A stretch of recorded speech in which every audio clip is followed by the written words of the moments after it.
Hello everybody, welcome to Guild Wars 2 Weekly, your weekly source of Guild Wars 2 news and info. As you may know, my name is Zamboni Chaos, and I'm going to be filling in for Zolfury this week. So this week, you might remember it was Sylvari week, and we had a lot of information come out about the Sylvari. One of those was a blog by Kristen Perry about redesigning the Sylvari.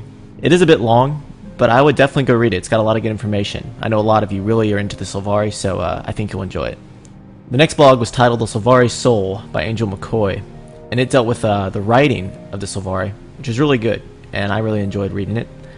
It had also some sound clips of the actual characters in the game, the NPCs, and what they sound like, and you should definitely check that out. And then we had two videos. The first was on growing the Sylvari. This is basically dealing with the massive redesign they did to the race, and the thought process behind coming up with a more unique aspect to the race, and it's really good, really informative, just like everything they put out, so I would really go check that out if you're interested. The last video was a cinematic going through the Sylvari homeland. It's got some beautiful scenery. I'm really amazed to see what they've done with this. It looks like a painting when you look at it. It's just beautiful in every way. I would really go check that out. The last blog we had was Dream and Nightmare by Rhys Sosby.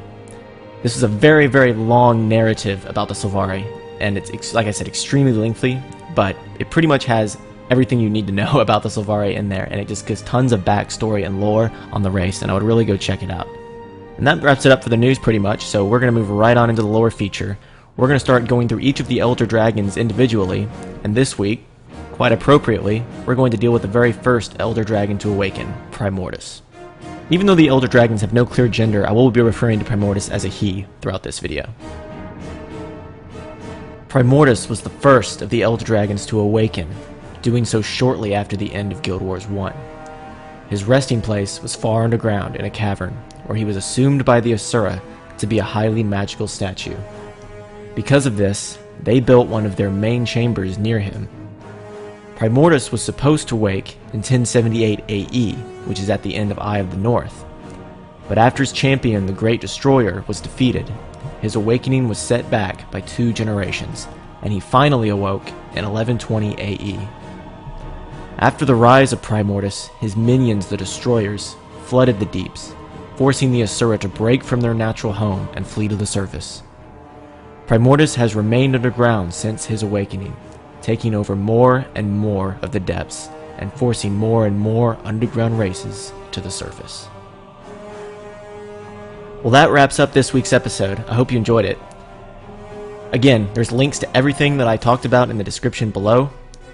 On a side note, Zolfury started a fan page on Facebook, which you should definitely go like.